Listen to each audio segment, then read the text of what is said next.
Hello and welcome to the Black Enterprise DEI Summit.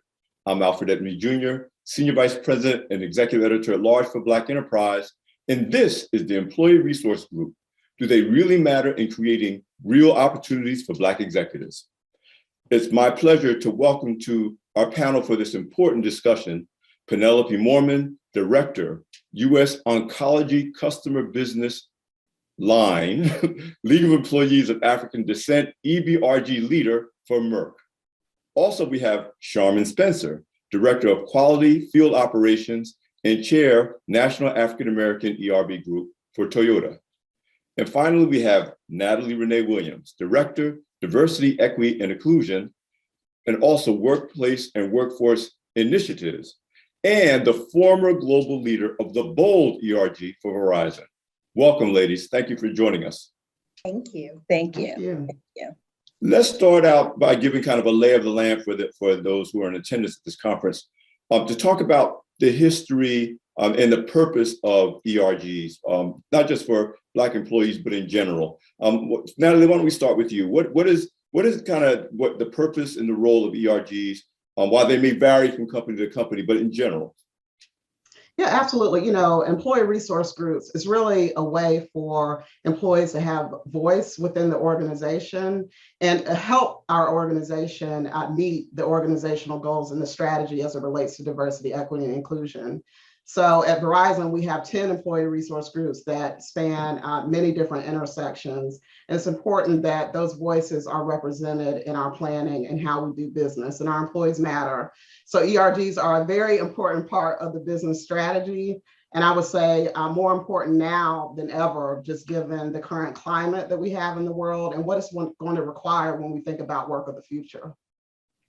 Penelope, if you could add a little to that, what's in it for corporations? What's in it for your company to actually have ERGs?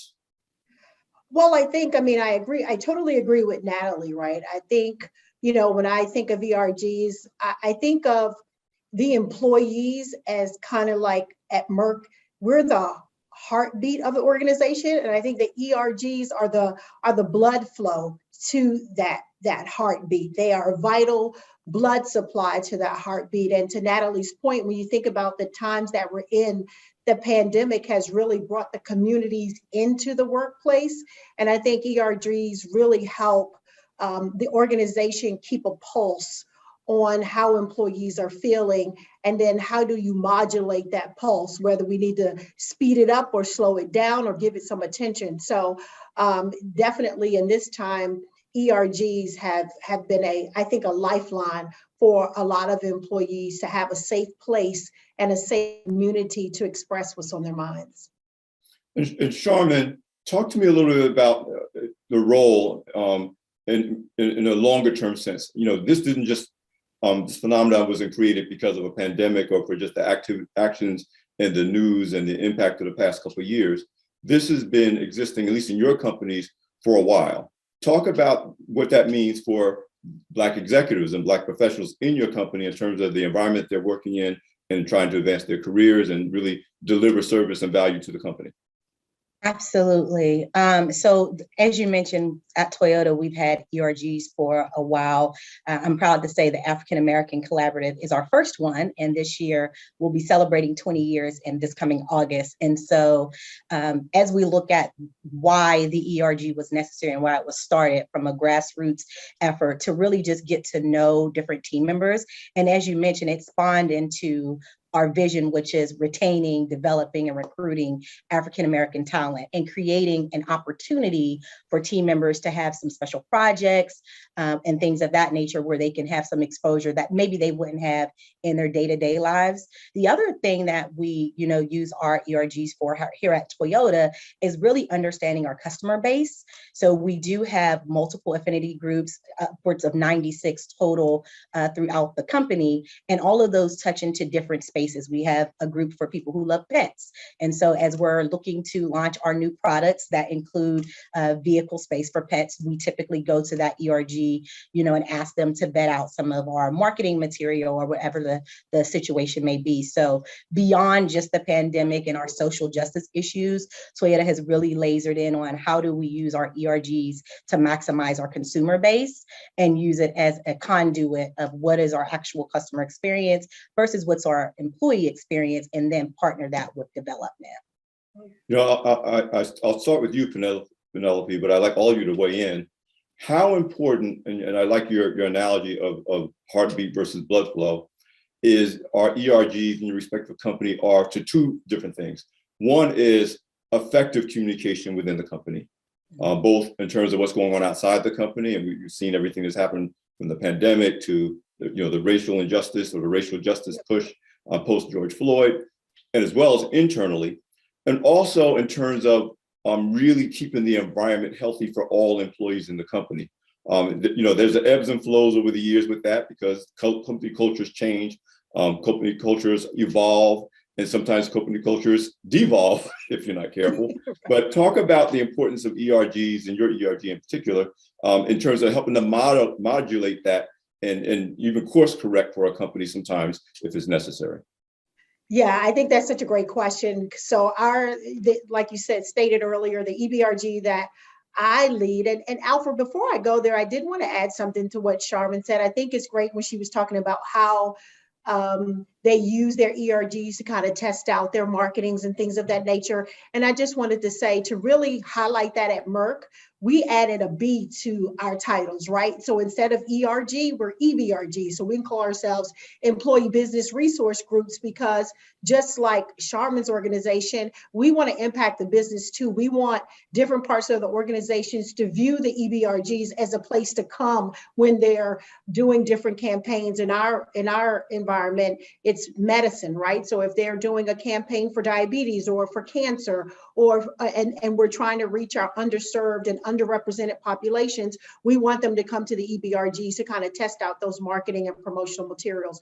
But to answer your question around the communication in terms of how we help to modulate that, I think the EBRGs are definitely a place where the organization can come and really say, here's how we are looking to maybe address an external situation that may be happening. And is this the right approach, right? So they really look to us to say, is this the right approach? Are we hitting on the right talking points, right? Are we saying the right things? Will these messages resonate with the different members of the EBRGs? In our case, post George Floyd, the organization really leaned on lead to say, what do we need to say that can help I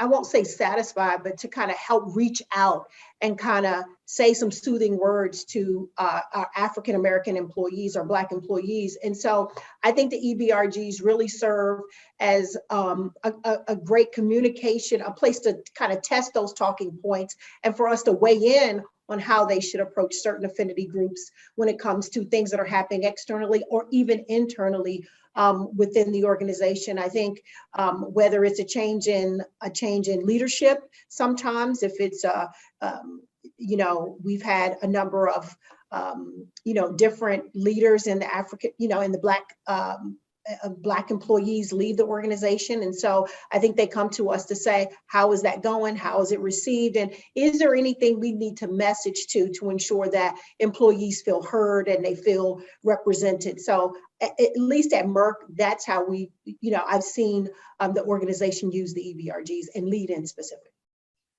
Tell me more about how that works at Verizon, because I sense that what you're saying is that we tend to think of ERG groups as something of value to the employees or the members of the groups. And it is that. We'll get more into that during the course of this conversation. But what I think I hear all of you saying in one way or the other is that this is a valuable resource to the executive leadership of your respective companies. Yeah, absolutely. So, at Verizon, we're focused on 4 key stakeholders. So that's our employees, our customers, our stakeholders, and society. And so, number one, we must understand that our employees are a reflection of the customers and society and where we do business. So to not allow a platform for voices to be heard and for there to be full transparency, that in itself will lead to destruction when we're thinking about how we're building products and services for our consumers and our enterprise customers. So, it's critical that we allow safe spaces, platforms for employees to leverage their voices. When I think about 2020 was really a reckoning for the entire world. It was an opportunity for us to see what I believe we all understand and have lived through our experiences. But now that was on platform for the world to see in the middle of a global pandemic. And historically in corporate environments, there aren't very many places to have transparent conversations about the lived experiences of people of color.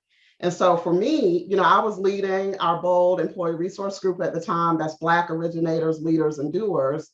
And we identified a platform at that point that we needed to capitalize on to make sure that this wasn't just a moment in time, but it was a moment to movement, to taking action and leveraging the platforms that we have for good. And so it is a compilation of thinking about, not only how our customers deserve to be served, but our employees are a reflection of that. And we have to do our due diligence to make sure that those voices are heard. And those voices aren't just heard in sharing their stories, but that also needs to come to fruition in action in terms of how we design our development programs, as an example. Do we understand the mix of talent across our organization? And what are we willing to do to ensure that there are fair, equitable processes, systemic processes within the environment, so that not only are we focusing on this for the short term, but we're establishing the foundation of what's possible for the long term. And so, these employee resource groups, that's what they bring to an organization. And so it's not just simply about having a conversation, but it's conversation in action. And how do you leverage the platform to ensure that you're successful in those actions? Again, for the long term, not for the short term while it's in the media, but understanding that this should be integrated into your business strategy. And it's how we do business. It's not a result of an issue or a current event that we're running towards a crisis for. Well, that's exactly why we gathered your three, representing your companies, because what we're talking about is best practices. And obviously we're talking to people in our audience who may be at companies that don't really have ERGs, or the ERGs are new and not as, I would say, experienced with managing these issues over time. And one of those important issues that, even though we are operating in a post-George Floyd environment, it can't be just about what happened after George Floyd. There has to be some kind of ongoing ethos integrated into the larger culture, which is why I'm glad that you three both all agree to join us for this conversation. Talk to me though specifically about what may have changed in your respective organizations. I'm gonna start with you, Charmin, but obviously I want you all to jump in, kind of say pre-George Floyd and post-George Floyd in terms of the recognition of the value of ERGs and the impact that you could have on both, with the internal structure of the company, as well as how the company interacts with the consumer marketplace. Yeah, so I think maybe to piggyback just a little bit on what Natalie said, we also look at three components: marketplace, workplace, and market share. And so the difference between our ERGs or our business partnering groups prior to George Floyd versus currently would be around the way we communicate our actions or next steps, right? So there's a lot of things that I believe the company, from an executive standpoint, we started to value with team members in vetting how we were going to respond on a public platform in relation to social justice issues specifically, because it can be very polarizing. And even within internal communities, there are things that become contentious when you respond. And so what we did as an organization, we developed what we call our SJAC, which is our Social Justice Action Committee. That came as a direct response to the George Floyd and the AAPI issues. It is a layer above the ERGs or our business partnering groups here at Toyota that is filled with basically our C-suite executives. And essentially they partner with the chairs like myself for the specific business partnering groups to say, hey, this is going to be our direction, or we noticed that there was a blackout. Is that something that we think would be beneficial to the company. Everything at that point then starts to funnel through that SJAC committee before we put it out to the public. That's probably the biggest difference that I've seen as it relates to ERGs. I think the value was always understood. You know, we rely on them heavily, as I mentioned, for development and so many other things. But I think as it relates to our external communications, that's where it really became more of not just the word I'm looking for is an audit, for lack of better words, of marketing material, but more of a, hey, this is what we're planning to do. Is this a good next step for the company? How do you perceive this would be evaluated? Can we send out a survey internally to really understand, is this what our team members want? Do our team members want us to be quiet? I think it was a lot more around how do we communicate both internally and externally post George Floyd. Penelope? Yeah, I think the change for us was more internal, you know, in terms of the difference pre-George Floyd versus post. I think to Charmin's point, the EBRGs were always appreciated, and I think they were always seen to have some value, but I want to say the value increased 1,000-fold post George Floyd, because I think the conversations, you know, were being had in our individual groups, right? In our individual ERGs, everyone was talking about their issues. But what I saw happen post George Floyd was we started to cross-pollinate those conversations. Those conversations became bolder, and the organization started to take a more introspective look at what was happening in the organization. I think George Floyd it helped unearth some things that were probably, you know, that I know were happening at Merck for a really long time, but it was just like a slight undercurrent. But I think George Floyd really helped us to do some reflection and some thinking and some listening and having some very uncomfortable conversations that were necessary. So I've seen a lot of work happen internally for us at Merck with the EBRG that I lead, which stands for the League of Employees of African Descent, at the forefront of those discussions, helping to really, like I said, address some of the things that I think had been like underlying issues for a very long time. And now they were at the surface, and we were starting to have some really tough, bold conversations about the way Black employees were feeling. You know, I want to pick up on that, Natalie, as you talk about how things may have changed at Verizon pre versus post George Floyd, and add something that I've heard repeatedly in my conversations with people, both in corporate America in general and in the diversity space in particular. I'm talking about Black executives. I'm hearing that when we talk about creating safe space, we also created safe spaces, or ERGs in particular, were important for creating safe spaces for non-Black people to actually have these conversations and feel like they can really say and ask questions and not, you know, be seen as insensitive or ignorant, and that was a critical turning point in corporate America in general, and many corporations in particular, because as Penelope said, these conversations weren't new to the respective ERG groups, but often they couldn't really be held in the broader company. So I don't know if that's true for you at Verizon. I just heard that repeatedly. Yeah, I think it's very true, and I completely agree. You know, I myself have been with Verizon for 22 years. You know, I started at the age of 19 years old. I was a single mother.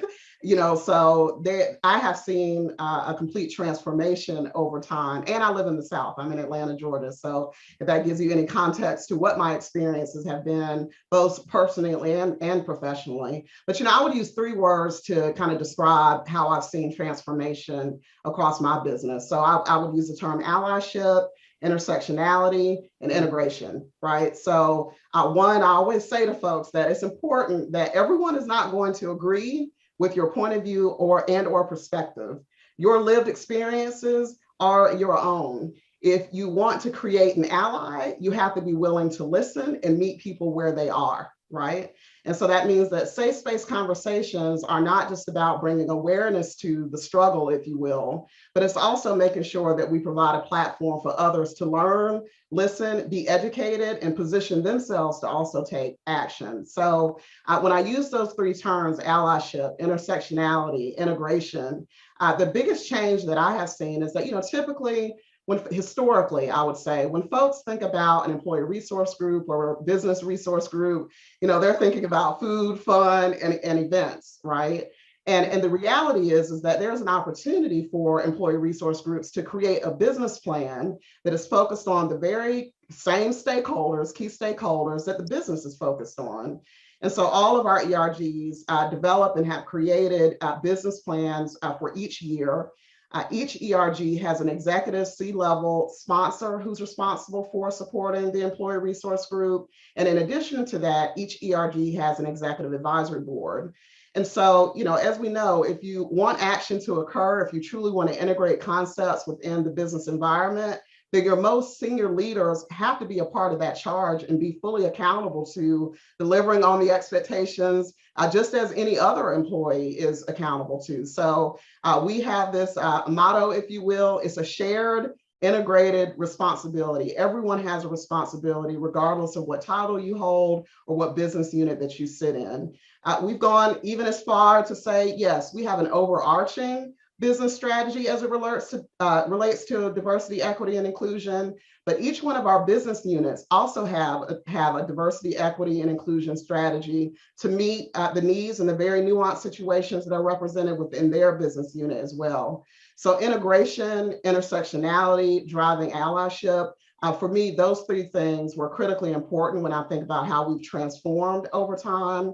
And that will be the key in terms of how we continue to be successful for the long term as well. I just had a flashback and almost laughed out loud because I remember the early days of ERGs, no disrespect to the past, but I remember they were seen more as kind of social, cultural groups. They were the group that you went to plan, the Black History Month and Latin American Month, and it wasn't really integrated. And I think the standard that all three of you are communicating is that a really effective ERG is truly integrated into the larger business functions of the company. Absolutely. Yes, there's a social aspect. Absolutely. Yes, there's an affinity aspect, but to be, first class, best of class, that's how it has to work. Let me shift gears a little bit to talk about the benefits of being active in your ERG. I know African American professionals who aren't active in their company's ERGs. They kind of, maybe I should, but they're not doing it because I don't think they always understand the real benefits of doing that. And then above that, all three of you can speak to this because you're either done it or you're doing it, the benefits of being an ERG leader. And I don't mean just benefits in terms of what you can do for Black people in and out of the company, but what it really means to you in terms of your influence within the company and, selfishly speaking, the advancement of your own careers and meeting your own objectives. I'd like to start with Charmin, and then everybody can jump in.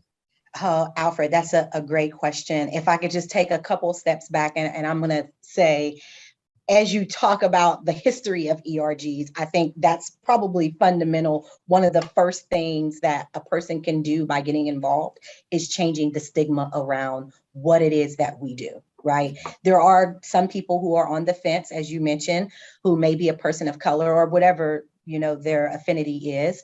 And they will say, well, I don't want to be known for being a part of that, because they still somehow in their mind think that it is only a fun group or, an event planning group, and not really fully understand the benefits. So that would be the first thing. I think getting involved to help change the narrative around what it is that ERGs do, bring, and can add, and spreading that narrative, because it's more of a word of mouth thing, right? Each one teach one, each one reach one. So how do we, to the external people who may not be a part of the African American affinity, make sure that they understand we are more than Black History Month. Black History Month is no doubt our signature month where we do a lot of our events, but we are well beyond and more than that, and really starting to relate and connect the pieces. I think each team member and each general body member has a responsibility to do that in their respective spaces. So that would be the first thing I say. In regards to benefits, I think I mentioned it earlier, we as an African American collaborative, we look at opportunities similar to what Ms. Natalie had mentioned earlier. We have Hoshians that we develop. Each Hoshian is basically our annual plan for the year. That annual plan, it gives an opportunity for team members who maybe don't have exposure in certain areas or exposure to certain parts of the company to lead those initiatives if they're interested, and then be able to present out to all the way up to the top of our executive chain on some of the key activities and initiatives that we do. So that's just one benefit of being a general body member, being active, because it's more than just getting emails about activities that are happening. A lot of the growth and development comes in actually participating and planning some of these big activities. So that would be the first thing. For me as a chair of our North American collaborative. So I mentioned we have our business partnering groups, which are at the local level throughout our organization. We also have what's called an advisory council that sits over top of them to make sure we have a cohesive message and theme, and we're all marching towards the same vision throughout the company, no matter what space you're in, whether it's manufacturing, design, or in the field. And so the benefit that I've seen as being a chair, outside of just meeting with the executives and making sure that they understand what the vision is from the exposure piece, right, is also we call 3 E's. You have exposure, experience, and opportunity. And so the exposure piece, I think, has been the biggest benefit for me. I'm in our quality organization.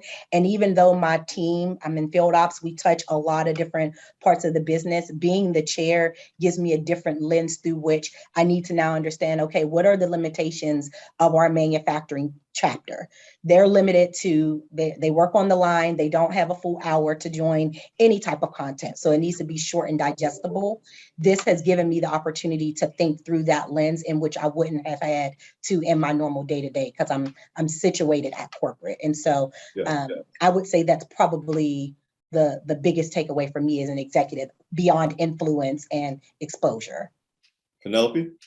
Yeah, I was thinking about what Charmin was saying in terms of those individuals that are who want to be members of an ERG or kind of on the fence. One of the things we've tried to do here is to get Merck to recognize the work that we do in the EBRGs as meaningful work and a part of how you should be evaluated as an employee, and not just this side thing that you do. Oh yeah, do that, that's fun, but they don't look at it holistically in terms of what you bring to the organization. So I think that's been a big push for us, right, to have the EBRGs recognized as meaningful work. And one of the things we've done is some of the positions within our EBRG, we actually post them as what we call gigs or special assignments. So it's an actual conversation that you have to have with your manager or your director, so that they know this is going to be a part of your role and a part of your work and a part of how you should be evaluated. And I think that has caused a lot of individuals to cross the fence, right, to come over because they want to do more. But it's like, you know, I always say this is my second job. I work 9 to 5 and then I work 6 to 11, you know, for the EBRG. And some individuals like that and some don't, right? But to know it could be put or seen as part of their overall job description or what they do in their day to day, I think has definitely helped a lot. And then to both points, you know, I think a lot of what's happened in the past 24 months, the EBRGs are seen not just as we were saying, that fun place. And then to Natalie's point, not just a place to share your story, but they're starting to see real change in action. And that's exciting. And people want to be a part of that. And then as an EBRG leader, to Charmin's point, I think I've begun to see things at a different altitude, right? You know, in my day-to-day, I fly at a certain altitude, but as an EBRG leader, I'm flying at a different altitude. And I get to see things across the organization that I probably would have never been able to see before, right?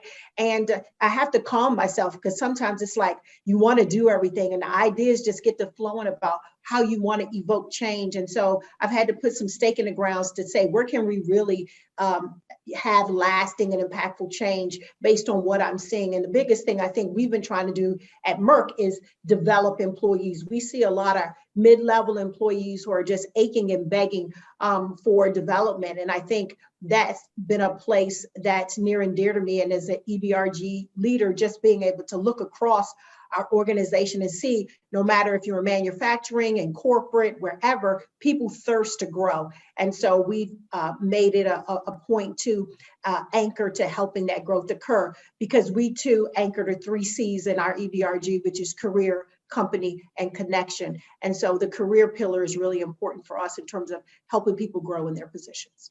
You know, Natalie, I want you to weigh in on that, but I also want this to be, as we get close to wrap, all three of you to kind of give maybe 2 or 3 important things that if our audience didn't remember anything else from this conversation, they remember this as understanding the critical role of ERGs and ERG participation is in whatever company they may work for, based on your experiences. So we'll start with Natalie, go to Charmin, and we'll finish with Penelope.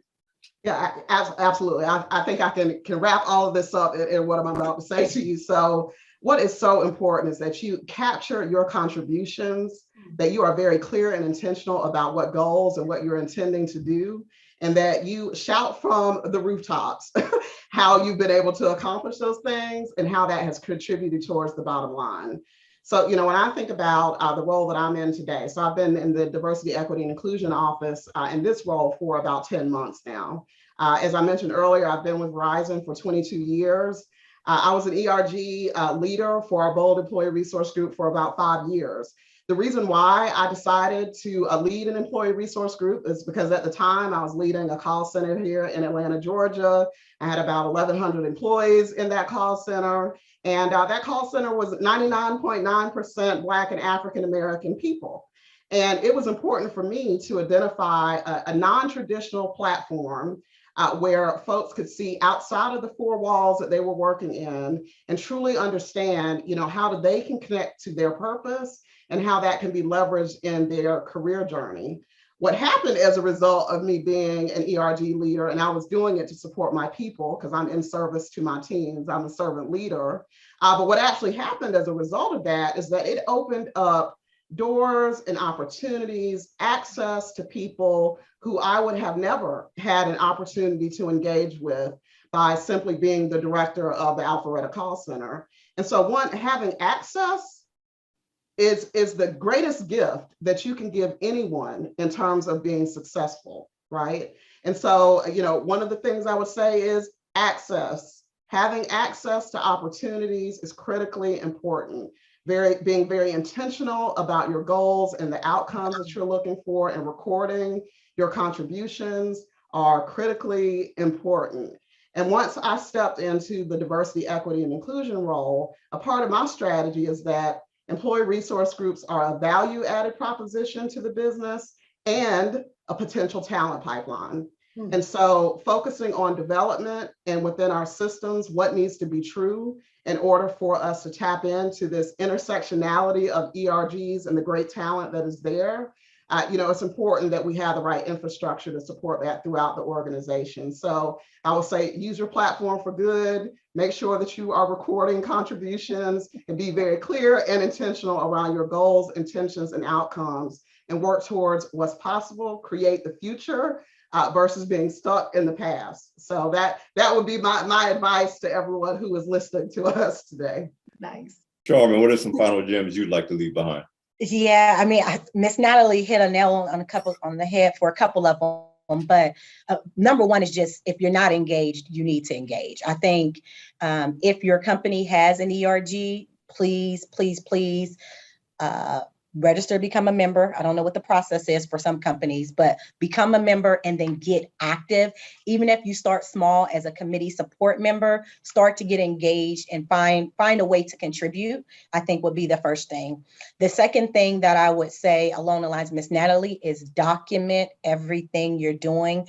I talked about Hoshians and annual plans. I think it's important for everybody's career to just know what your contributions are and what your impact is, whether it's your regular workspace and you're preparing for a performance review, or it is for, you know, the business partnering group or ERG at your company. Document what you're doing and be able to see what your actual growth is. So do that self-reflection as well to see, am I really stretching myself or am I signing up even within this space for things that I'm comfortable with? Just make sure you're growing. And then the last thing would be to my executives, make sure you are advocating and providing that allyship to the business partnering groups or ERGs at your company. Even if you're not an executive sponsor, there are so many things that the ERGs and business partnering groups do that they need speakers and they need funding and other things like that. So make sure that you're out there actively advocating and being an ally for these groups, because a lot of them, especially here within Toyota, we are making sure we're developing the next talent. We do interview mock panels, we do lots of other things to make sure your team members are successful and ready. So if you're an executive, make sure you're out there actively advocating and being just as engaged. Yeah, I want to underscore that message. That message is for all the executives. All of them. Not just the Black executives, all those executives. Penelope, you have the last word. No, the ladies hit on it perfectly. If you are not in an ERG, get active. Get active, and be active in the affinity group that you feel you most belong to, but don't forget about being an ally to another ERG, right? So you can be an ally to another as well. So you can get involved in a number of different ways. And then I would say definitely, as the lady stated, make sure you document and link yourself to the business. The ERGs can impact the business, and make sure we know that. As the lady stated, document, record all your accomplishments. And I always say the ERGs should be viewed as a repository of talent, right? When jobs are there, we definitely want to be a place where the business reaches into us, not just for those insights and to help drive the business, but when they're looking for that next leader in their organization, we want our EBRGs to be viewed as that place to go for that talent. And so those would be my parting words, in addition to what we've already heard here today, which I thought were just awesome gems that I'm taking away as well to just continue to do the work that I'm doing here at LEAD. Well, I want to underscore the point that all three of you have made. Part of the benefit of being active in the ERG is you are part of the communications network. You might hear first that there's an opportunity opening up. You might hear some inside information about what they're really looking for that you just don't hear if you're not really engaged. If you just come into work, do your job, and go home, you miss a lot. Ladies, you have brought so much value to our Diversity, Equity, and Inclusion Summit, as we knew you would, just as you're doing within your respective organizations. Thank you. Thank you so much for sharing so liberally and so expertly of both your work experience and your lived experiences as ERG members and leaders. Thank you. Thank you. And you just heard a great session about the importance of ERG groups in corporate America, particularly in the current environment. Please continue to enjoy the Black Enterprise DEI Summit. I'm Alfred Edmond Jr., Senior Vice President, Executive Editor-at-Large at Black Enterprise. Take care. It's a wrap for our Diversity, Equity, and Inclusion Summit, brought to you by Black Enterprise, the #1 Black media brand reaching more than 10 million monthly unique visitors. I hope you gained a better understanding of how DEI drives corporate culture and practices, as well as discovered valuable strategies and tools to help you navigate today's rapidly changing business environment. I would like to thank our speakers for their dynamic presentations, delivering nuggets of relevant and actionable information. I would also like to recognize and extend our appreciation to our sponsor, Toyota, for investing in our summit. Lastly, I would like to thank you for attending our event and being a great audience. If you missed any of these sessions, we made it all available on blackenterprise.com. Be on the lookout for our upcoming events. Our Wealth Building and Real Estate Summit next Thursday, February 24th, and our exciting in-person Women of Power Summit at the Bellagio in Las Vegas, March 24th through 26th. In closing, stay safe, stay strong, and continued success with your professional and entrepreneurial pursuits.